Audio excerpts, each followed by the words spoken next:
Hey, Rob, I'm just checking in on you and Jody B. And I hope Ray doing good out there. I know he's off the internet too, like Hop Pop. But I miss y'all, man. I'd heard you and Anomaly been talking wrestling like a motherfucker, and that's good to hear. I'm glad y'all still doing the damn thing out there. I've been struggling. I'm not going to tell nobody no lie. It's been back in the food business since I got banned off the internet from everything, like everybody who's not shilling for the communists. But I'm not going to get into politics on today's phone call. I'm just letting y'all know I'm even getting even further from technology since they banned me and all that.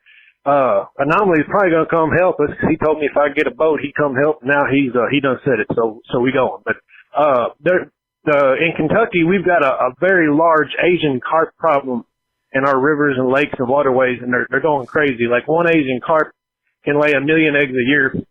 And so there's just fish everywhere, and they're eating all the phytoplankton that the baby bass and the crappie and shad and all the game fish normally eat before they get large enough to eat other animals. But so they're taking up the whole food supply and crowding out all the good fish that people want to catch, and they're dangerous because they'll jump out they're like 30 pounds, and they'll jump up out of the water and hit people, stuff like that when the boats go by. So anyway, they're looking for fishermen to come down there and do it. I've got my commercial fishing license, bought me a Suburban, got me a boat. We heading down there. I know a guy making $6,500 a week pulling fish out of the water. The Chinese built a plant down in western Kentucky, and they're shipping it all back to China. And there's only 10 people doing it right now because nobody wants to do it. You know, they want to go be on YouTube or an air-conditioned office or, whatever in a restaurant, just shit like that. Nobody really wants to do that manly man shit no more, but I'm down for it. So we're going to head down there. I know a guy pulling 3,000-4,000 pound of fish out in just an hour with a 100-yard net. So that's going to be my life. We're going to be driving down there, catching fish, camping, catching more fish, camping, catching more fish, and then heading home. So I'll keep y'all posted and maybe send you some pictures, Rob. But love y'all, miss y'all. Just wanted to touch base. Feel free to give me a shout, man. Peace. Here we go. You are now listening to Random Ramblings with Rob. Yay! Yay! Yeah! Look at it. Boom, boom. Boom. Boom, boom, boom. What up, everybody? This is your boy B-Rob, and I'm back with another edition of the Random Ramblings with Rob podcast. First and foremost, I'd like to thank you, the listener, for coming back each and every week or however you listen to podcasts. If you're a first-time listener, I appreciate you all so much for giving my show a try. And if you're in the vicinity of the person that recommended you to me, give them a crisp high five. And if you're not in their general vicinity, you can go ahead and use your social media app of choice to DM them some thanks and praise for shooting you my way. A guest, I have Jan once again for another edition of the show. And this is a treat, a delight. I got to meet this man in person once, very shortly. And I took a picture, and I was very upset that when I showed up upon arrival, everything was cooling off and breaking down or whatever in Dallas. And Frog Balor was already packed away and tucked in his case. And I was like, oh, this is the only reason I came to Dallas was to see Frog Balor. But I did not get to meet him and shake his froggy hand. But it's all good. One part of the New Age Insiders, one half of that movie show on either platform, either the internet or in real life radio waves and shit. Joining me what is this, afternoon or evening? When does afternoon turn into evening? You know what? I'm going to say it's past 5 o'clock. It's definitely an evening. All right. Joining me this evening is one sir. I put the sir on there because it's a regal guest. He's high praise and, gets many adulation. Liam Stryker. Oh, I am so happy to be here. This has been a long time coming. Yes. You make me think of songs that go by the name of the same.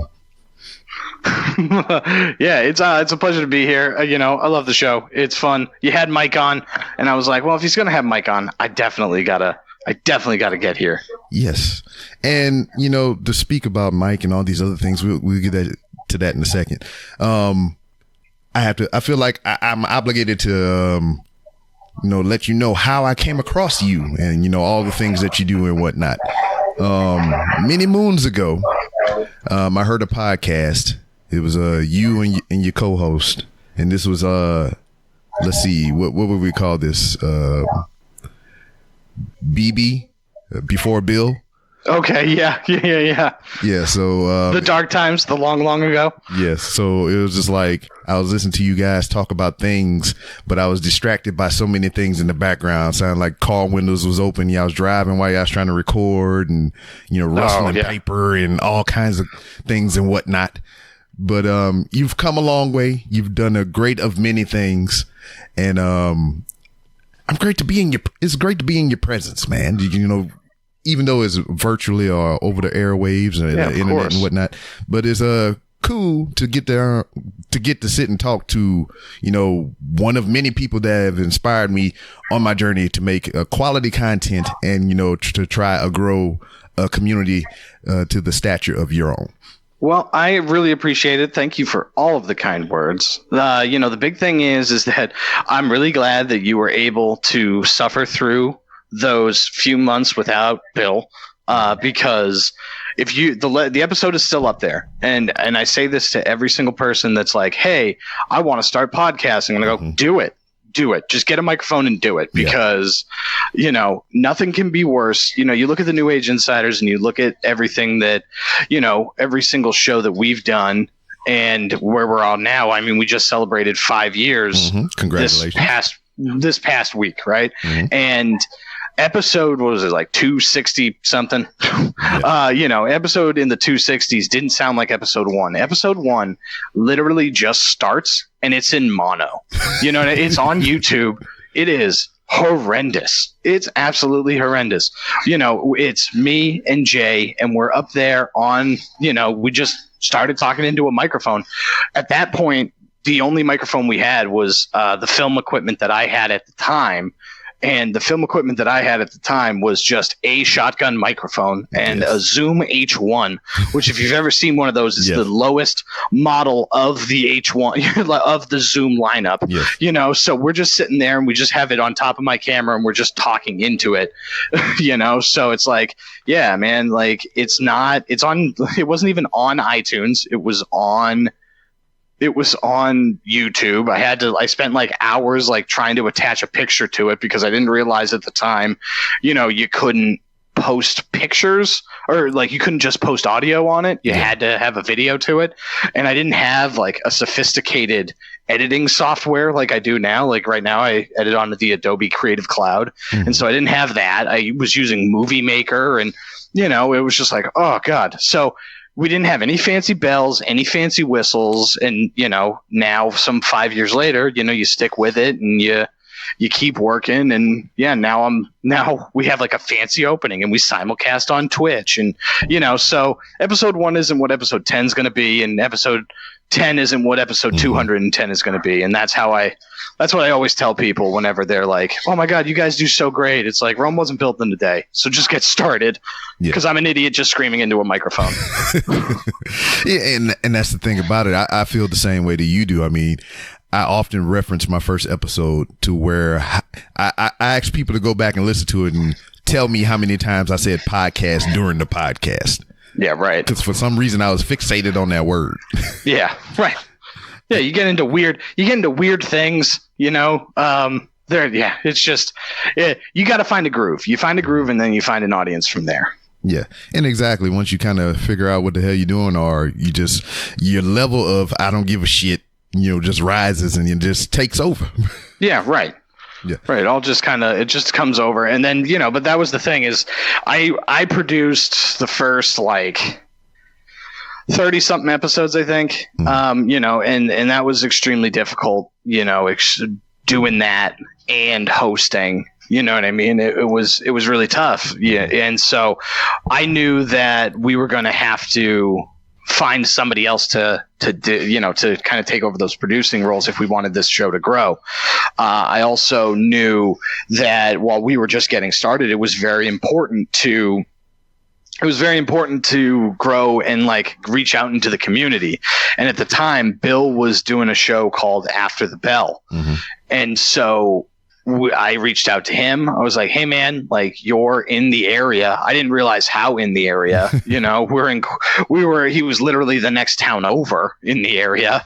And so like, didn't even realize that. And so we were like, hey man, like let's get together and let's do stuff. Bill came up with the round tables. They were the After the Bell round tables where he would produce it, and we would, all go over there and do a live show. And, fortunately for us, but I guess unfortunately a little bit for Bill, After the Bell kind of fell apart. And so it became that outside of those round tables that we were kind of like spearheading a little bit, he wasn't doing a weekly show. And so he was nice enough at the time to make us an opening, like an official, opening, which was killer. And it was really, really good. And, just kind of oversee everything, kind of like how he's done with the NAI network in its infant stages, as well as the pop channel. And so, finally I tried to give it a go in terms of trying to go live. We tried to go live for the first time, and it sounded like we were in a tin can. And so Bill was like, that was rough. And I was like, yeah, you should probably come and do this instead of me because I'm bad at this. And he was just like, yeah, sure, I'll do it. No big. And so he, that's exactly what ended up happening. Yeah. So first step to, sobriety is admittance and whatnot that you have a problem, and you have. Yeah. Right. Yeah. You got to admit you have a problem. Mm-hmm. Now, between all that you just kind of laid out and everything, the knowledge you spoke about, your vision, what you thought, what you think you should have, and how you wanted to grow going forward. What I enjoy about the New Age Insiders, and we're going to kind of jump around here and there or whatnot. Yeah, sure. You just most recently had an episode a few back. I think it might have been 3 or 4. Yep. To where you just kind of discussed the changing of the landscape within the New Age Insiders and whatnot, how wrestling is what it is, and how you just don't want to be defined by that one thing, and you want to step outside of that box and just be an overall arching thing. Let's talk about that knowledge. How did this all come to be, as far as not such as the New Age Insiders, but how did you obtain that knowledge? Where did you go to school? Are you strictly broadcasting, or what's the background? So I'm actually in another life, in another life, I'm a television producer. I'm a freelance TV producer. And, I have my own production company that I run here in Boston. And so I work with a bunch of different clients and things like that. And, just kind of working in the industry as well as, working in the industry as well as working for a variety of different mediums. One of the places I went to, the New England Institute of Art here in Boston, and that's where I met Jay. That's where we met. And I basically did my internship for a defunct television channel called G4, which was a part of NBC Universal. Yeah. And it was a video game and like nerd culture sort of channel. And so I interned there. I ended up, getting hired working for them for a little bit. But then that channel got shut down and the show I was working on got canceled. And so that's why I don't work there anymore. Wasn't G4 the birthplace of Olivia Munn? It is. I worked on that show, Attack of the Show. She was gone after by the time I got there. But, yes, that is the same show. And basically, I am, when it comes to like my role in the New Age Insiders, is I'm kind of the big picture guy that kind of works with these things. I'm the guy that kind of acknowledges the trends and sees kind of where things are going and kind of trying to figure out, the best way to kind of move the ship forward, from like a macro sense. Yeah. And so, basically I'm looking at the numbers and the ratings because I'm a bridge to all that sort of information. And I'm looking at, the social media interaction that we get, and, I'm following those analytics, and, it's very much just like we're getting a lot of messages from people that have really liked us for a really long time. And they're like, yeah, I love you guys and I just don't watch wrestling anymore, and I really don't like that. And it's like, well, we can't exist as a wrestling show if our audience is not watching, and they're like, and you can love me all you want, and you can think that I'm a swell fella, and you can think that I'm, the bee's knees, and you really like my show if you liked the stuff I was talking about. But if you're not listening, ultimately that's the only thing that matters.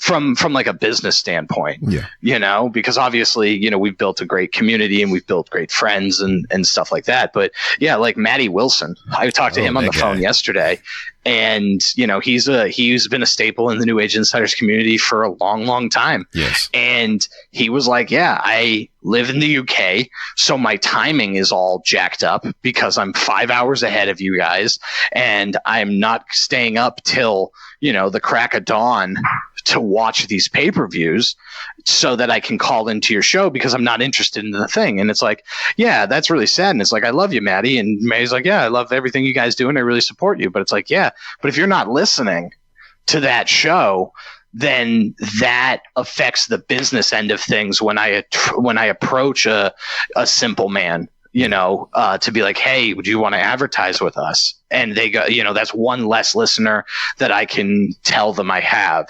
And so, yeah, what do people kind of talk about? You look at, I come from that tech nerd, the attack of the show sort of model. And so the idea, at least for, from my perspective is those audiences are huge and they intersect. You look at something like Up, Up, Down, Down with Xavier Woods, and he's crossed that bridge from video games into pro wrestling because there is such a huge Venn diagram. I don't know when this is exactly going to drop. So it's either going to happen or it already happened, but the Fighter Festival, right? That is a part of a video game tournament, right? A fighting game tournament. And that's all Kenny Omega spearheaded, so there is a lot of overlap. So if I'm able to capture that, which I do have, I do have a lot of expertise and knowledge in, I've covered E3 before on several occasions, and I'm a big gamer myself. And so being able to kind of talk about, these types of things is going to attract a larger audience. And ultimately, while we might turn off strictly wrestling fans, it's hopefully we end up gaining more on the other end. Yeah. And I completely understand that because the way back in the genesis of this pod, it was just like, I love wrestling. So it makes sense to do a wrestling podcast. But then I would listen to all the other wrestling podcasts that I listen to. And, they got scoops, they got dirt sheets, they got reviews and all this other stuff to where I don't really want to put in that much work. I just want to talk about what the hell I want to talk about, or, just go wherever the guest takes me. So that's kind of why, the name is what it is. Well, the other thing too is you look at all of these wrestling podcasts and everybody claims to have an inside source. And it's like, man, you're just regurgitating the same information. You're trying to regurgitate the same information that you read on this website, and nothing's original. And it's all about being first, not right, and so it's, it's just really tough. And, that's the one thing that we always tried to, not be is a dirt sheet regurgitator, like it'll come up and we'll try and, if we got a scoop, we got a scoop, right? Like we do know people and, just because of our connections in terms of like working in this industry and podcasting and everything. But it's just like, if you try and chase those type of stories, you end up looking like Slice Wrestling. Not sliced. No, not sliced. Sliced. Great person. Great person. Oh man. So, I mean, what drove you to, your chosen career path and, film and producing and all these other things, whatnot? So I've always wanted to work in entertainment. I started out as an actor. I started out as an actor when I was very, very young. If you listen to I want to say it's I want to say last week's episode of that movie show, Men in Black. I kind of dive into it a little bit more. But I was, in commercials and TV as a kid. And so I always believed that I didn't need to go to college for acting, right? Because there are so many places out there, Improv Asylum in Boston and New York, then Second City, IO Chicago, there's all these improv clubs that you see all these actors kind of come out of. The Groundlings in LA, Second City, obviously. And you can go and take a class at one of those places to become a better actor and get that stage time and get that presence and stuff like that. So I figured it would make more sense for me to go for production. Right? Learn everything behind the camera. And so my elevator pitch to anybody is that I can do anything 360 degrees of a camera, right? That is my elevator pitch. Whatever you need me to do, I can do it. And then obviously over the years, from being like a PA on like indie features, to be like, I can be the guy that holds the boom, you kind of focus from there. And so now that's kind of how I approach my producing, because now I'm very hands off in terms of like, I still operate cameras a lot of the time, and I direct and, kind of doing all that sort of stuff because I'm a little bit of a one man band. But on bigger productions, the idea is that, the guy that's running the camera, you're running the camera. I've hired you to run the camera because I'm working on 15 other things and I need you to do it, not because I physically can't. And so that's kind of always been my mindset in terms of, how I do that, how I work on productions. But it started with that. And basically once I graduated college, I was trying to just get something started, right? Because you hear all of these types of stories of these people that started this web show. The famous one is Always Sunny in Philadelphia. Oh, yeah. Always Sunny in Philadelphia started as a web show, and then it got picked up, and we all know what It's Always Sunny in Philadelphia is. One that I absolutely love right now is Letterkenny. Letterkenny started out as a Twitter account that then turned into YouTube videos that now turned into a Hulu show, which is absolutely fantastic. And if you haven't watched Letterkenny, you got to watch Letterkenny. It's the funniest show I've seen in years. Noted. So that was kind of the genesis of kind of the New Age Insiders, where it was like Jay and I were a part of this sketch comedy group that was get together every week, and we would sit and we would write. And then the plan is to put together a bunch of sketches to then start a show, and then from there, him and I kind of branched off, and, we started watching wrestling and then started the account, and then it's kind of snowballed from there. But the goal was always to just kind of start something, and see where it goes. Because you can always mold it from there. Like now I'm working on several different projects, some with Mike, some of my own, both scripted and not scripted. And now I have a platform to show people. Mm-hmm. Yeah. So. And I totally agree with that. It's just like, all these platforms or whatever, you bring up YouTube and Instagram and even before when Vine and all these other places or whatever. It's just like somebody can just, catch lightning in a bottle one good time and they're just instantly made. And what a lot of people don't get is, that don't happen for everybody. And so you get a lot of oversaturation of content. People kind of copying people, reuse of memes and all this other crazy crap. And, to even go with the slice wrestling and whatnot, they got one thing right, or maybe even two. And now they're just, I'm doing air quotes, a credible source. Yeah, right. Right. Yeah. You look at it, ultimately, I think the Macho Man said it the best. The cream ultimately rises to the top. Mm-hmm. But the cream ultimately rises to the top, and the good gets separated from the bad. And I think that it's just there's no harm in trying now, right? Because you look at it, and Twitch is now your own television channel. Exactly. You know what I mean? It's your own television channel. You can put whatever you want on there. So these gatekeepers are gone, and now it's the purest form of entertainment, right? Because you're in this vast ocean, and if you're in this vast ocean, and if you don't get seen, it's on you, it's on your content. You know, you don't have the built-in excuse that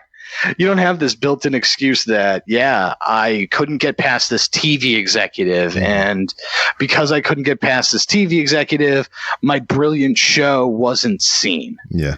You know what I mean? It's almost kind of like, you know, before we got all these different platforms and everything, it kind of reminds me of what public access television was. You know, right? Bob Ross, look at him. You know, yeah, right. He's a perfect example. Yeah. You know, it's you. I mean, and a lot of people, you know, always want to make excuses and want to make mistakes. You know what I mean? And it's just not. It's not the case. It's not true. You know what I mean? Like it's not true. You are the content. You know, in this. In this, you know, world, in this podcasting world, because if you only have 200 listeners, you only have 200 listeners, you know, and you got to make it better. No one's going to make it better for you. Yeah. Now, interaction, how important do you think that is for any medium that you decide to try to conquer? So it's very important. It's very important to learn what everybody's doing and what people are doing on the platform and how they're using it. You know, that's extremely important.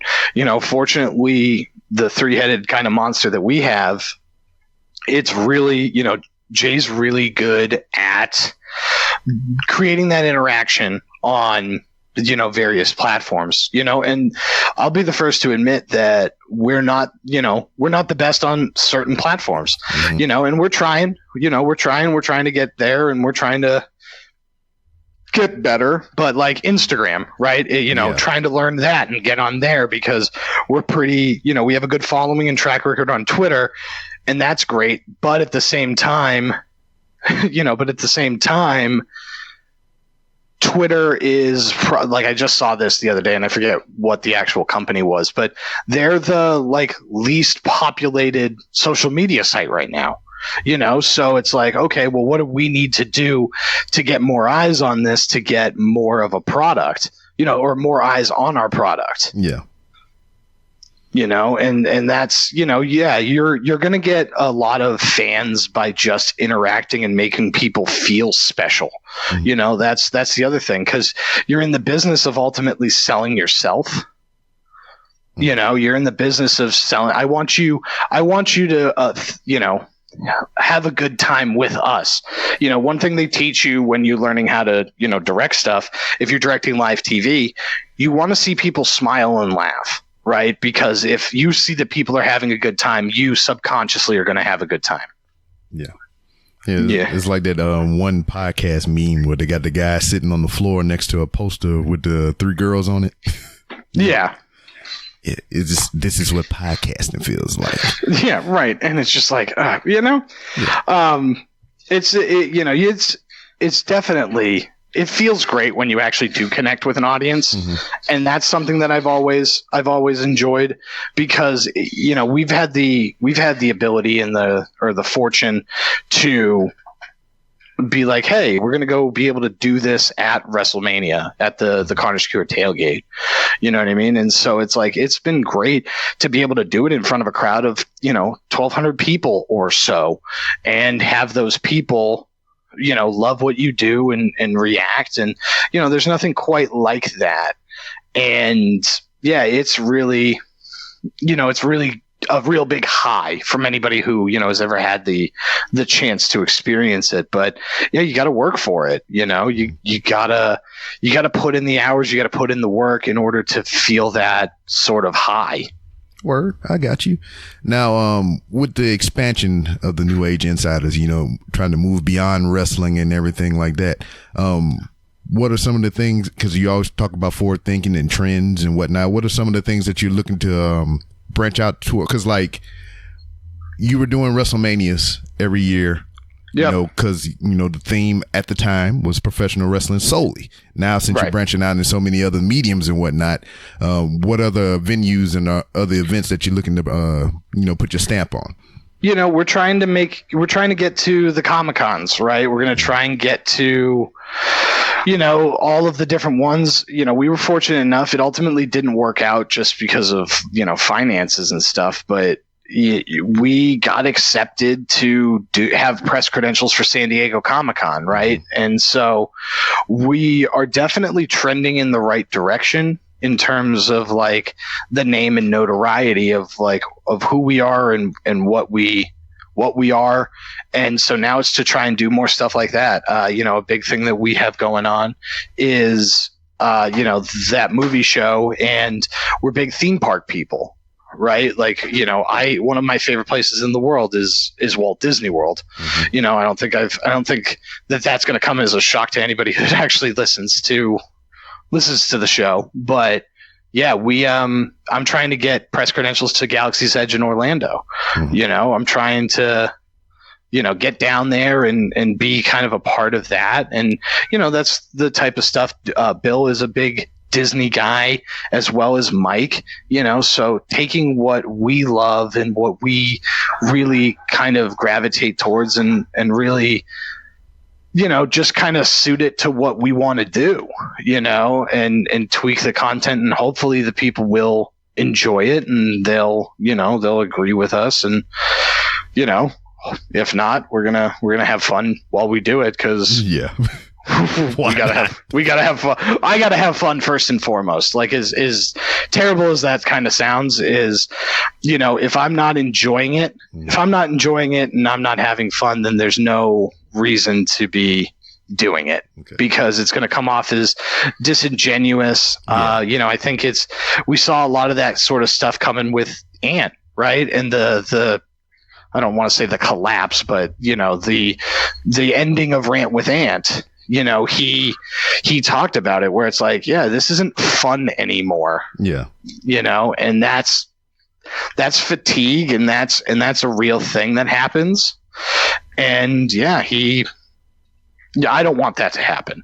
Yeah. And sometimes you kind of get close, you get close when you're talking to a group of people that are like, wow, this thing's bad. Like WWE is not good. Like they're terrible. Shane McMahon is the most important person on this show. Is it actually 1998? Mm-hmm. Now, I mean, even to touch on that or whatever, man, there's this, the Stomping Ground pay-per-view came on yesterday. I wasn't around to watch it. So I got off work early today, came home. I sat up on the couch, threw it on, and I found myself fast forwarding through a lot of the filler, and in even some matches, I found myself falling asleep. Right. Well, this is the tough part about WWE, right? And this is a corner that they painted themselves into, right? So they ultimately have no one to blame but themselves. But you're looking at it, and yeah, this is a B pay-per-view, mm-hmm. right? This is Stomping Grounds, the first of its name, and probably no other ones. Right? Like, we're probably going to never have another Stomping Grounds ever again. I think we can all agree on that. Maybe we will. Who knows? But for a show that doesn't matter about anything, that was good. That was a good wrestling show. Yeah. And it's really disappointing because WWE has made it so that it's like, no, this has to be the best. Everything has to be a WrestleMania. And they've built the fans up into the same sort of frenzy that it's like everything needs to be a 12-star match and everything needs to be crazy because people watch NXT and they only watch the takeovers. They don't actually watch any of the they don't watch any of the like TV, quote unquote. Yeah. And then it's the same thing with New Japan, right? They're tuning into Dominion or Wrestle Kingdom, which is the equivalent of SummerSlam and WrestleMania. So they're not watching these like regular like sumo hall shows, and then they're getting this skewed vision that this is what this promotion is, where WWE, in 20 minutes from right now, WWE is going to come on TV and they're going to put on a 3-hour show after putting on a 3-hour show yesterday. Mm-hmm. And it's like, man, that's tough. That's real tough. And again, yeah, you as WWE, you put yourself in that corner. I didn't put you in that corner. Yeah. You know what I mean? So don't put me, don't blame me. But at the same time, it's like, yeah, you have to evolve. And I talk about it on the New Age Insiders a lot. Because they haven't evolved. Yeah. They haven't evolved in terms of television. You look at important television programming over the past few years. The Shield comes to mind. The TV show, not the Wrestling Faction. Oh, yeah, I love that show. Michael Chiklis. Michael Chiklis, right. That's exactly it. And it's like Michael Chiklis is, or not Michael Chiklis, but Vic Mackey is the most important television villain in character that'll never get the credit. They'll never get the credit because he made it okay for Walter White and Don Draper to exist. Yeah. And that's why TV has changed, because of those people. And Vince McMahon hasn't acknowledged that this is what television is now, right? I need complex characters. I need complex characters with complex storylines because that's what my audience needs. That's what my audience wants. That's what my audience needs. And it's still hokey. Now, to transition away from wrestling for a moment. Sure. Movies. Yeah. That movie show. What was the genesis of that wonderful and delightful show? So basically, it kind of all started from the idea of we need to evolve, right? Like the New Age Insiders need to evolve. And so we, at the time, and you're well aware, had the New Age Insiders Network. Mm-hmm. And basically, we needed to have something that every single representation of an expansion on the NAI network needed to have us on it, right? Yeah. Can't have the New Age Insiders Network without any of the New Age Insiders. So it started with the first one, with the first expansion, the kickoff, and that's where Late Night Liam comes in. And so then when we expanded again and kind of shifted everything, I wanted to do a movie show, right?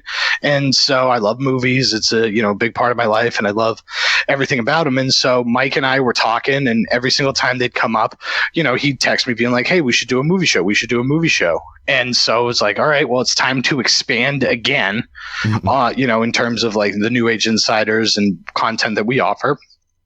So, yeah, let's make a movie show. And so at the time, Mike and I had been doing that wrestling show on Nessun. And Nessun is a Northeast regional, specifically a New England regional, like ESPN. Yeah. And so that was what we did. And so we decided that we were going to start talking movies. And so it expanded out onto the New Age Insiders. Now we're on North Shore 104.9, which is like a regional radio station, which is pretty sweet. And yeah, we're sponsored by Showcase Cinemas, and that's pretty cool. They gave us they ended up giving us their subscription service. So we have, a bunch of free movies we get to see every month, which is an absolute delight. Yes. Now, with the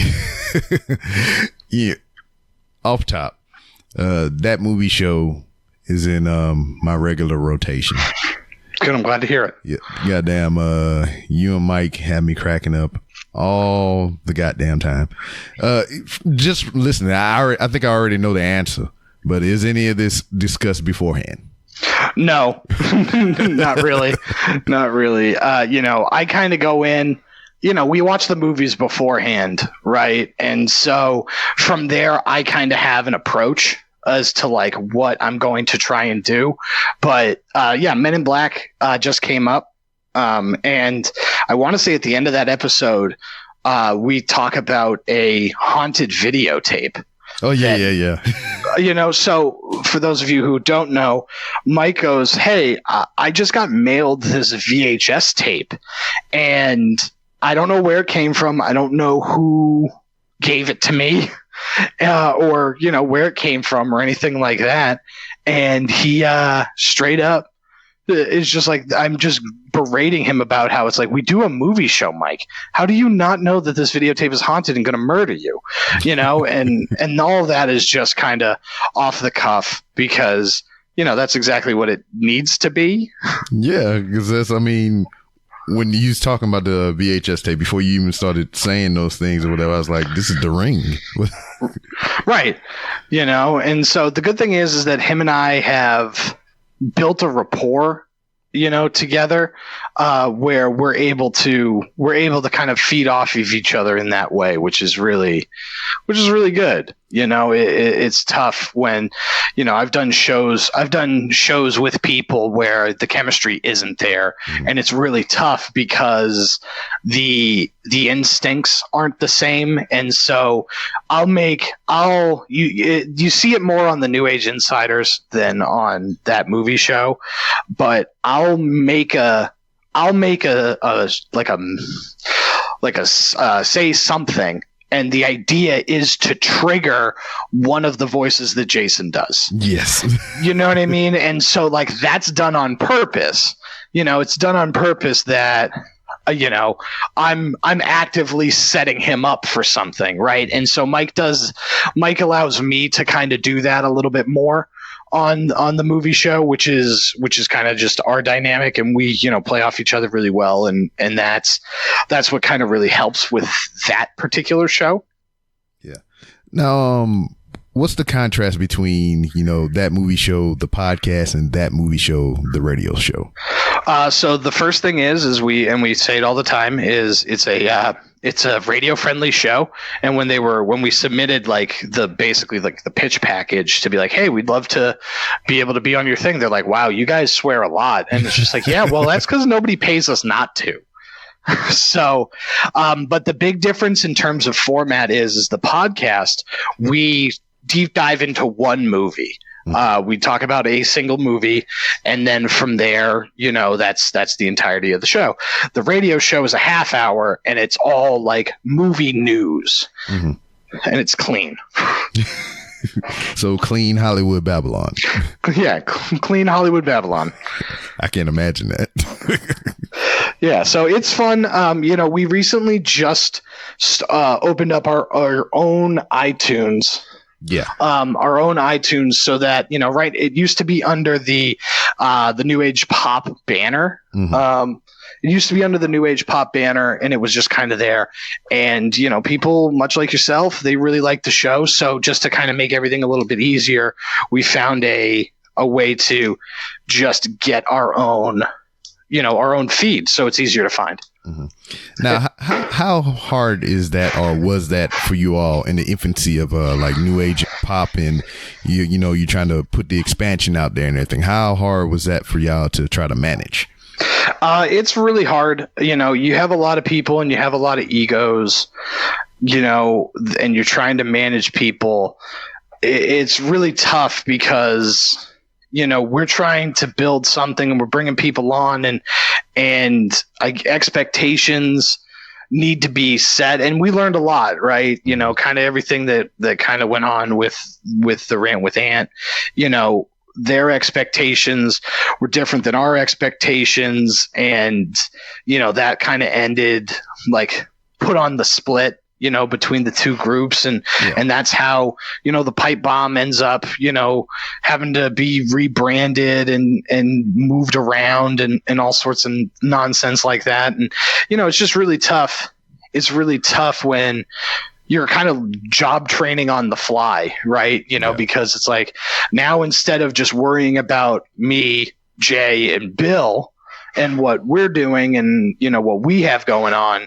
Well, now I got to worry about what this show's doing and that show's doing. And is everybody feeling valued? And is everybody, you know, getting what they need out of it? If they're not, what do they need? You know, DC and Doc, their needs are going to be different than Chip's needs, you know? So it's just, it's learning that sort of stuff on the fly. That was like a big eye opener to me and, you know, a big learning experience. Yeah. I mean, you have that when you deal with, you know, multiple people or whatnot. Cause I mean, it's the creativity bug, you know, right. You always have to feel like your vision of one thing has to be, you know, yours, unique to yourself. So, right. You know, I have nothing against networks or little podcast groups or cliques or anything like that. I'm in many of group chats with a lot of them or whatnot. Right. But it's just like, me personally, I just like, I want to do what the fuck I want to do when I want to do it, how I want to do it and whatnot. If you want to be a part of that, that's fine. Yeah, but, right. You know, I'm not going to impose my will on you or whatnot. It's just like, because I'm the Random Rambles with Rob over here, doesn't mean that you have to be Random Rambles with Rob B, you know? Right. Well, and that was the biggest thing is just like, and it's not, you know, not the rant with Ant, but it's just like, you know, we had problems with people where it was just like, hey, I know that your show's getting X. And so that means that my show should also be getting X. And it's just like, well, that's not a one-to-one comparison, you know, and it kind of goes back to what I was talking about a little earlier, where it was like, yeah, this is the internet, and the internet ultimately will dictate what your show is worth, if that makes sense. Yeah. You know, because if you're not getting those views, you're not getting those views. And no matter how many times I tell you, hey, listen to show X, that doesn't mean that people are going to listen to show X. You know, and that's the unfortunate thing that we learned about a network where it was like, you know, like DC and Doc, they don't care, you know, like they care. They obviously care about what they want, and, you know, they care about their show and they put on it. They do a great job, but, you know, they both have wives and careers, you know, that are outside of this. So this is just a hobby for them, and that's fine. That's perfectly fine. But, you know, for somebody like us or somebody like Ant, you know, well, not anymore with Ant, but, you know, it was trying to make it a career, you know, so there's added pressure, you know, necessary or unnecessary, and, you know, trying to manage, you know, what your best interests are versus what, you know, the group's best interests are, you know, are two different things. And it's, you know, it's always tough, you know, dealing with that, especially when you're not in the same location. Yeah. What was it like for you all to be able to go as a collective group and be at your first NAI WrestleMania? It was really cool. That was kind of how we ended up having Bill get on board. Bill came on board right before WrestleMania 31. And we were like, we had no plan. Like, we had like a plan, but we didn't have a plan. And so we kind of threw together everything, and it was cool. It was our first WrestleMania, you know, and like to ever attend. Bill's second, you know, so that was that really cool thing. And then the next year we end up getting hooked up with the Mania Club, and we started doing that, and then that kind of kicked everything into like a little bit of a higher gear. Now, let me tell you a little something about your first WrestleMania trip. That was my first WrestleMania trip as well. Okay. So I was listening to the New Age Insiders. Hey, we're going to be at WrestleMania. Hey, we're going to be at WrestleMania, whatever. I went out there. My very first WrestleMania. WrestleMania was on my birthday, March 29th. Oh, that's fun. Mine's the 25th. Hey, high five. High five. And here I am in Santa Clara or the outskirts or whatever, just waiting for WrestleMania and whatnot. And I think, I was on Twitter talking about, hey, you know, we're looking for something to try to do or whatever. And I was DMing one of y'all, whoever was running that account. I was like, I am bored as fuck. I have a rental car and I'm willing to go anywhere. And it was like, who are you? What are you doing? and everything. And I was just like, okay. That's super funny. That was the weirdest thing because we were supposed to do a show at, I want to say it was the Park Lane Lounge was the name of the place, and it was crazy because we went in and it was a dive, right? And like it was basically the car, everything in the WrestleMania hotel, the hotel was connected to Access. Mm-hmm. And so everything was right there and it was awesome. It was so cool. Everything was right there. It was great. And then we're like, oh, so like San Jose, such a great area. We're able to, just kind of get around. It's really nice. It's a nice little walking city, which is awesome. And so we're like, yeah, the Park Lane Lounge is probably like down the street one thing. And it's just like, yeah, it probably is. We'll be good. We'll get a lot of foot traffic. Because it was our first like remote on location live situation. Yeah. And so we get into an Uber to go do the show.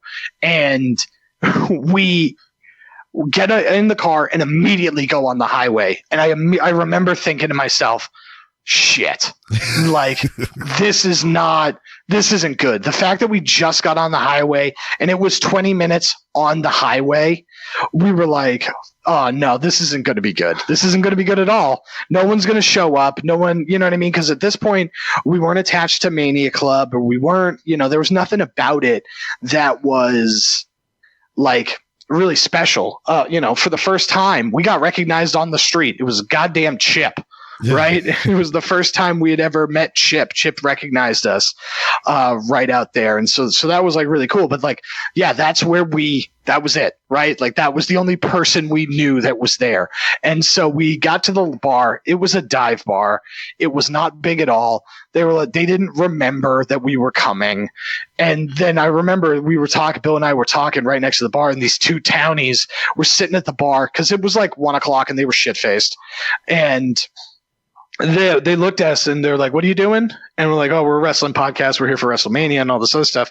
And the guy just looks at us and goes, you going to wrestle each other? It's just like, oh, we got to get the fuck out of here. Like, we got to get out of here. Oh, and so it's just like, holy crap. And so we ended up going back to the hotel and like begging the concierge to let us do the show in the lobby. And we ended up doing the show right in the lobby, which was awesome. Word. Now, here I go again. Second WrestleMania, Dallas. Yes. Also my second WrestleMania. Y'all talking about the tailgate and everything, the Kindness Cure, freaking benefit and whatnot. And the talks of Frog Balor. Yes. So I get there and I fought traffic. I found, by the skin of my teeth, free parking, which I think it was just a miscommunication of the parking lot attendant and me, because I used Wise app or whatever. Oh, yeah. Yeah, to find parking. But I told the lady that, hey, I used the Wise app to find this or whatever, because it was just like, hey, show them the app when you get to the parking area, you get a discount, yada, yada, yada. So I just went up there, hey, lady, I used the Wise app to find this. And she's like, okay, go park over there. And she gave me a ticket and I just parked my car for free. So that's awesome. Sweet for that. And then I walked all the way over there and y'all was packing all the stuff up and putting everything in the goddamn car. And I was like, God damn it. Yeah. Oh. And I was just like, can I at least get a picture? So I took a picture with all three of y'all, Chip and Morgan, I believe. Okay, yeah. And then we all went into WrestleMania. That was it. Yeah, right. Now, have you since gotten your picture with Frog Balor? No. Oh man, we gotta rectify that situation. He hangs out in the back of the new set, but we'll sure as hell bring him down to the next event. We try and bring him everywhere we go. Sweet. So we'll have to do that because we're not we're not abandoning the wrestling stuff, but we gotta. We're still going to go to fun events. We'll go down. I don't know where the next place we're going to go is, but now you bring up the San Diego Comic-Con. Obviously is the OG, one of the biggest or the biggest and whatnot. Since you're in Boston, have you applied for the New York Comic-Con? So we haven't applied for New York Comic-Con just yet. But yeah, that one, Rhode Island, we're going to try and get all of them We're going to try and get all of them and just try and go to as many as humanly possible. Well, You know, I have a list of celebrities, or maybe not necessarily celebrities, but like those Comic-Con people that it's like I would absolutely love to interview, you know, and meet and talk to. So it's going to be a work in progress, but we're definitely going to be going to as many as humanly possible. I want to get back to E3. I was able to cover E3 one year, and that was a ton of fun. And I just want to do it again. Now, just so you know, registration is still open for the New York Comic Con, because I just registered myself. And all right. You have at least a 21-day at the most turnaround for your approval, which I'm waiting on. So you still have time to do it. It ain't till October. So, I mean, you're right there. You're on the cusp. I'm in Texas, goddammit. So if I can make a way up there, you can just goddamn get an Uber to that motherfucker. Yeah, right. But with the expansion, with the change of the New Age Insiders and whatnot, even just some of the things that you were just inkling at right now, interviewing other people. I knew y'all went to great lengths to bring the hot and happening performers in professional wrestling to the show, and even some of the veterans and some of the more notable ones from television. So with the change, do you look at getting more interviews, you know, from other entertainment fields outside of professional wrestling? Yeah. You know, one thing we haven't really kind of explored, and it's not 100% my forte, but you know, you in this type of situation, you got to kind of do what you can. One of my best friends from high school, he is a band manager. He like an actual, like, for real band manager, and he manages like bands like Shinedown. Oh yeah. You know, so he's there, and it's just like, yeah, you know, him and I have been talking like, hey man, we're making this switch. This is kind of what we're doing. You know, next time you got, you know, so and so doing a press thing, you know, have them come our way, you know. And so he's on board with it. Yeah, slide that DM this way. Yeah, slide that DM this way. Make it happen, man.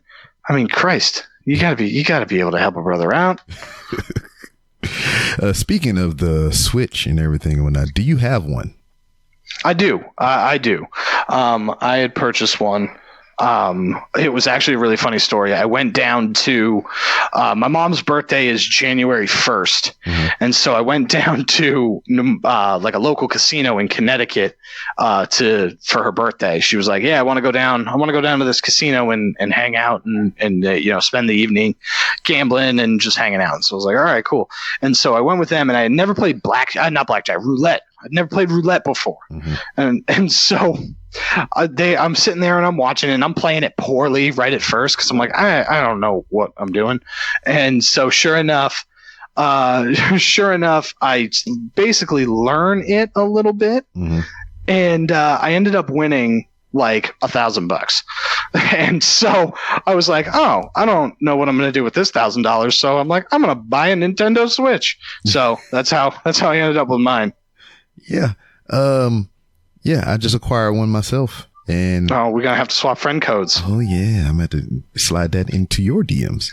Yes, please do. Yeah. Well, you got Smash Brothers, right? Of course I got Smash Brothers. I'm terrible at it, but I got it. Oh, yeah. What about Mario Odyssey? Of course I got Mario Odyssey. I got Mario Odyssey. I got Zelda. I have Pokemon. I have Smash. And then I got like some of the. I think I got Mario, like Super Mario Brothers. Word. How crazy is it? I mean, I kind of feel that we're in the same age bracket, but from the time that you remember having your first video game in your hands up until now, how crazy is this technology getting, man?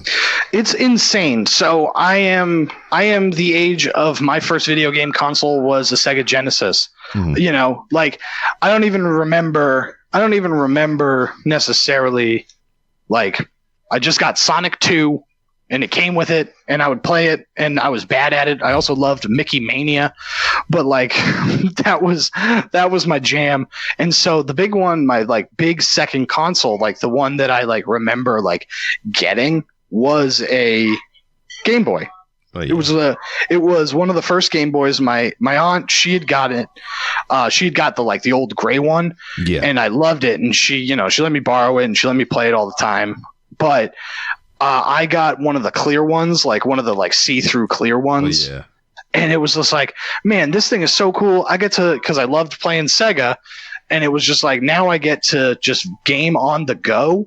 Like, man, this is awesome. And, you're playing things like Donkey Kong and Tetris, and these games are for real. And then, Pokemon comes out, Pokemon Red and Blue. Oh, yeah. They come out, and that straight up changed the game because, even up until that point, you're looking at games like Sonic, and those are like console games, and the handheld games haven't really taken off. And then Pokemon shows up, and it's just like, oh no, this can be like a real console that, you're going to, I remember playing it more than the Sega at some point, and then you get to watch it where, it goes from that to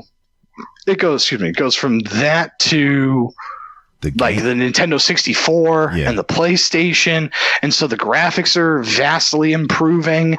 And then all of a sudden, you get the PS4 and you get games like, I remember falling in love with the cinematics of Final Fantasy VII. Oh, yeah. You know what I mean? And how groundbreaking that was. And then for now, you watch a game now where it's right now I fell back in love with Skyrim. You know what I mean? The Elder Scrolls game. Mm-hmm. And it's just that game is so vast and there's so much going on. And so it's just crazy watching these things come up, and then they come up with the Switch and they're like, look, here's the deal. Basically, we don't do Game Boys anymore. Instead of Game Boys, we do basically an entire console in your hand. You can take it with you, or you can put it on the TV and it'll look better. And it's just like, are you for real right now? Yeah. That's kind of like they took the Wii and the Wii U and smashed them together. Right. Well, that was the thing, because I didn't get a Wii U. Yeah. I had a Wii, and it was fine. It was, the problem with that console was very much the problem with that console was it just didn't have any support for quote unquote real gamers, I guess. Yeah. Because it's just I like Wii Sports, but that's only so fun, for so long. And so then you go and, you gravitate more towards a PS4 or an Xbox for more serious console. And it feels like the support, when they came out with the Wii U first, it was, this is just a port, like an accessory, right? It's not a real thing for it. And it's just no, this is a whole different console. It's oh, no, thank you. But you can see where it was inspired. That gamepad, I remember at E3, they were showing it off, and it was cool because it was you can look at the gamepad and there's information up there, but there's also information on the screen. So I do like that. I did like that aspect of it. But yeah, the Switch is very, very much taking that and being no, this is what we intended to do all along. We're sorry. Yeah. I look at Nintendo in the vein of Apple. It's just hey, we'll put out all these different kind of variants of phones till we get the right one that you like. Yeah, right. That's a good way to put it. And then even what you were talking about with the Wii U, how it had the additional information on the display pad. Let's bounce around just a little bit within the game genre or whatnot. What consoles, handhelds, and everything you think were the best, but just ahead of their damn time? The Dreamcast is the one that kind of comes to mind first on that. You goddamn right. When you think about that, it's just man, that console had everything that an Xbox had. Mm-hmm. You know what I mean? And so it's it got overshadowed because my answer for the greatest console of all time is the PS2. Mm-hmm. It's just man, you poor bastard. You would have been so good. You would have been perfect. You would have been a great console. But yeah, Sega's problems in and of themselves and not being able to kind of support it definitely hindered its lifespan. They didn't support it with games, unfortunately, because they kind of went the more like arcadey route. And like, don't get me wrong, I loved playing WWF Royal Rumble on the Dreamcast, but it's just like, yeah, that's not going to be able to hold you over, you know? And like, same thing with like the House of the Dead 2. Yeah. You know what I mean? Like, there are some good ass games on that thing, but it's just like, yeah, I need a light gun and I got to play this. And they got that weird ass bass fishing. Yeah. They got that weird ass bass fishing game. Now, you know, now even that in itself, we talk about the Dreamcast and whatnot, to even jump back a little bit further, as far as handhelds go, the goddamn Sega Game Gear. You know, it's tough because I never had one. I never had a Game Gear. My cousin did. And the only thing I remember was it just ate batteries. Exactly. You know, and so I feel like that was the downfall of it. It's like, yeah, you basically have a handheld console that you can, you know, way before the Switch, you know, or the PSP, you know, and it's just like, man, you know, you just eating batteries, and it's like, yeah, you could play this for like 20 minutes if you want, I guess. Yeah. And then they had the charger pack for it or whatever. It looked like a big ass mouse, like a keyboard mouse or whatever. Okay. And I think you could probably get maybe an hour to 2 hours out of that thing. Yeah. And then, look, and it was so versatile too. They had an attach, because I was talking to my last guest about this, because he collecting all the consoles and everything, and the Game Gear is one of the ones he asked. There was a TV tuner attachment for this thing, to where you can plug it into the game cartridge area, and you can watch TV on this motherfucker. That's pretty cool. That's pretty cool. I didn't know that. Another one is the PS Vita, right? Staying in that handheld genre, because the PS Vita was awesome. It was basically like it doubled as a controller. Yeah. You know, for the PlayStation 3 and 4. Then it would also do the same thing that the Wii U would do. Where it would relay information down to the pad, so you know, it would split if you were using it. And the games were really solid, at least in the beginning, because they had an Assassin's Creed game, and that was a ton of fun. They had an Assassin's Creed game, and then they had the Jack and Daxter collection. You had the ability to crossplay, which is one of my favorite things in the world.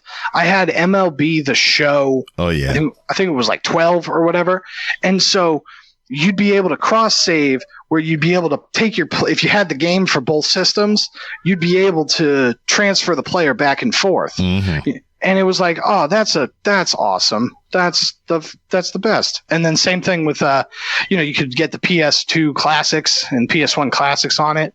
And it was just like, man, this thing is awesome. And then Sony just decided, like, you know what? Never mind. Never mind. Yeah, we know this is a good idea, but, you know, fuck it. Fuck it. So, I mean, all the things that we just covered and everything, we talk about how the Nintendo Switch is fucking awesome. It's nothing really new compared to anything that we just discussed. Just the things that we discussed was before its time. You talk about the heads-up display with your accessories and attachments. Dreamcast had that in their memory cards. Right. Goddamn. The handheld console was your Game Gear. It's just you know, before its time. Right. You could even take your chows on the go. Yes. You could take your chows on the go. I mean, it was weird, and I didn't understand it. I didn't understand what we were doing, but yeah, you could do it. Yeah, exactly. Now, the future of gaming. We'll get into that a little bit. They got what is this damn thing that they're coming out with? This it starts with an S. Can't remember. Microsoft making it. You can play games on any device that. It's like a you can. It's the cross-play thing that they got going on. Yeah, something. I forget. Yeah, fuck it. I don't care. But it's a thing, and how do you think that's going to impact the new consoles that's coming? Because we already know there's a PS5 coming, and Microsoft has already announced their next Xbox. It'll be holiday 2020. Yeah. You know, it'll be interesting. I have a personal thing where I do not purchase consoles when they come out. No. That is, I wait at least 6 months. I wait at least 6 months to do that because, everybody that rushed out and got an Xbox 360, everybody got red ringed. Mm-hmm. Yeah. You know what I mean? They were all jacked up. And so it's like, okay, that's fine, but I'm going to wait. And then all the kinks are going to be worked out. Or like in PlayStation's, the PS3, it's like, yeah, you can get a PlayStation with like 100 gigs of RAM or like 100 gigs of storage. And it's just like, okay, or you can wait. We're going to release the Slim and it's going to be like a terabyte. Yeah. So I always wait. I always wait. Yeah. I kind of hated that too. Cause Xbox had that fucking, it made me so mad. It'd be like 360. Yeah, I got it. Then the 360 Slim. And then now cause the original 360 had the little pop up top memory bank up on the goddamn top of it and shit, which was annoying as hell. Then they came out with the Slim with everything on the inside. And then they came out with the Xbox One, then the Xbox One X. Oh yeah. Then the Slim S, Elemental P. Yeah, right. Every single different one. It's just like, okay, whatever. Now they got just a completely digital one to where it doesn't even have a disk drive in it. Yeah. Really? That's fun. Yeah. Good for them. So, things. Yeah, things and stuff. All right. In a perfect world, man, if you had, because I know you get this question a lot on the New Age Insiders and whatnot. If you had, X amount of unlimited funds, you book your favorite promotion, who was the first 5 motherfuckers you would sign and all this other bullshit. Okay. In a perfect world, if you had the funds to do so, what would be your next business venture? Basically, as dumb as it sounds, I have the infrastructure already built. Mm-hmm. I have the infrastructure already built, so I'd want to kind of throw money into that. I want an office for the New Age Insiders where we can kind of turn everything into a bit more of an advertising agency. Mm-hmm. That's what I would want to do. Is I would want to kind of dive into the advertising agency aspect of everything a little bit, and you basically go a little bit more legit in like a business venture to create branded content and more television digital content. And then basically to actually answer the question, I want to make a television program. And I'm going to let you in on the secret because I love this idea so much and I want to do it so bad. Basically, we go to a country club and we film an actual soap opera, but the soap opera is all old WWFE storylines. So it's filmed like Dallas, but it's Austin versus McMahon. I got it. I dig it. I like it a lot. That's the game plan. That's what I want. That's what I want. That's what I want to do. I like it so much that I'm gonna edit it out so nobody will ever hear it until you do it. All right, thank you. But also, if you could put anybody on, because you would have all the funds to do whatever it is. You already have an idea in place to what you want to do. Who would you put money behind? Like in terms of like acting in it, or yes. So I love. If money wasn't an option, it would be Keanu Reeves. I love Keanu Reeves. Everybody loves him now. Yeah, like I've been saying on the movie show for like weeks now. I built the bandwagon. I'm glad you're all finally getting on it. Oh yeah, I love that dude since Bill and Ted, man. Exactly. So I would love to have him. Stephen Amell, I think, would be the person. He's not doing anything right now. So I would love him to be a part of it. If I could just have anybody be an actor on it, that would be a cool guy to have. Word. Now, with social media comes a lot of bullshit. So, yeah. I discuss it. You've discussed it many times on your shows and whatnot. What do you think is going to be the downfall of social media as a whole? Eventually everybody's going to get tired of everybody else's bullshit. I think that we find a lot of stuff, and mostly it's been political, right? At least in this current climate. Yeah.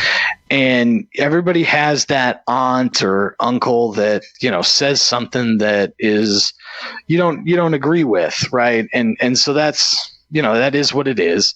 But you're going to be tired of it because, everybody, it's so toxic.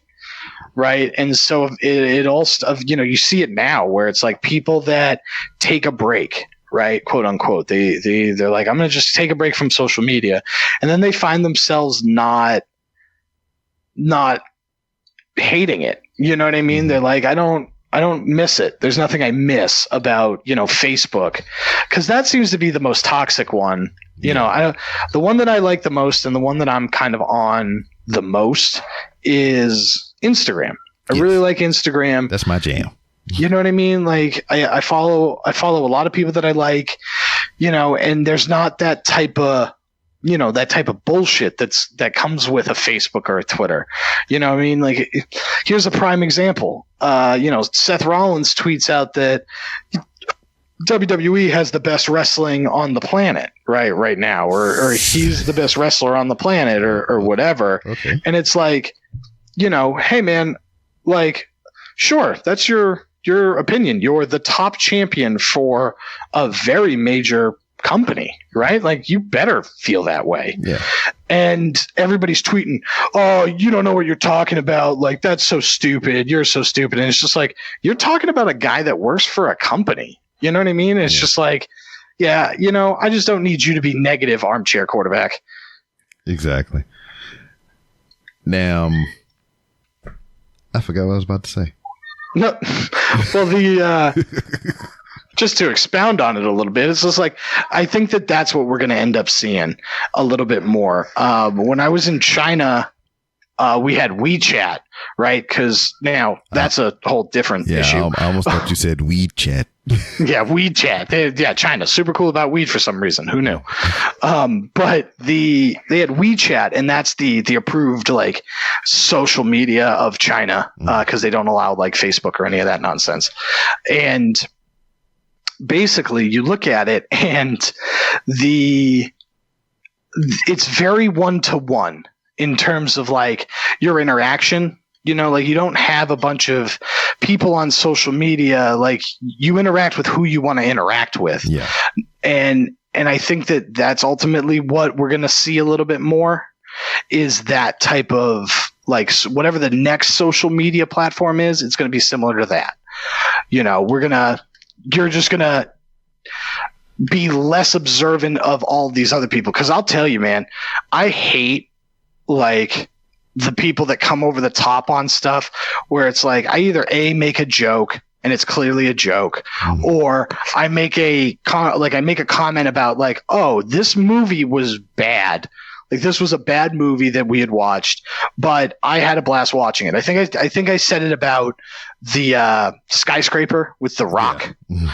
And it's like, that movie is garbage, but man, The Rock is just so charming that you can actually like sit through it and watch it. Yeah. And it's just like, I get people being like, oh, you run a movie show. Like, you don't even know what you're talking about. And it's just like, who asked you, man? Like, who asked you? I do not care about your opinion. I don't care what you think. The big one was, we used to do it on Nessun. We used to do the wrestling show on Nessun, and we were on Facebook Live. And on Facebook Live, people would constantly comment to Mike and I, being like, ugh, these guys don't know what they're talking about. And it's just like, I should be doing this show. Why'd they get these guys on? And it's just like, you're the worst. I don't like you. I don't like anything you got going on. Yeah, is it everybody trying to put themselves over? Right, especially in the wrestling community. Oh my God. Now, oh man, you just made me sad thinking about that just now. Yeah. Yeah, I think that's about it, man. All right. Because these youngins is peeping in my door over here. Uh-oh. It's like, why are we supposed to be playing that Switch that you just got? Yeah. Hey, sir, you got them Switch? Yeah, man. Come on, dog. You got them switches, baby. But man, I appreciate you. And if nobody has ever told you out loud in your ear holes, I appreciate everything that you do for my entertainment. Well, thank you. I definitely appreciate it, because that is the goal, is, to try and bring entertainment to the people. Yes. Power to the people and the gamers and stuff. Yeah, right. And all that nonsense. All right. Before we ride out, let everybody know where they can find you and everything that you're doing on social media. Yeah, so you can follow everything that I got going on if you just head over to newageinsiders.com. Everything is there. It's the premier place for fans of all kinds to connect, discuss, and to be heard. You can follow all of our social media accounts. You can follow the main account at New Age Insiders. You can follow myself at Liam NAI. You can follow Bill Neville, our producer extraordinaire, and one of the absolute best podcast people on the goddamn planet. Yeah. You follow him. He is an absolute delight. Every Wednesday night on twitch.tv/New Age Insiders TV, we go live. You can interact with us while we simulcast the show. It's a ton of fun. We interact with people. We talk about a ton of stuff, from wrestling to pop culture to video games, to theme parks. So it's an absolute ton of fun. Then you can also follow me and all my production company nonsense at 56 Ridge Productions, 56ridge.com. And then it's all on the YouTubes and everything like that. Follow everything I got going on with at Mike Wendt for #ThatMovieShow. We thought it was better not to have our own Twitter account, and we decided to just use a hashtag instead. Yeah, because I was bugging about that when I first started listening. I was like, why don't you have your own goddamn Twitter? Because I'm tired of putting your name, then his name, then the hashtag. And I was like, wait a minute, that makes sense. Yeah, because it's just like there is an NAI Pop account, like an NAI Pop Twitter account, and nobody uses it. Exactly. You know what I mean? And so it's just like, no, just hashtag NAI Pop, and it'll be better for everybody.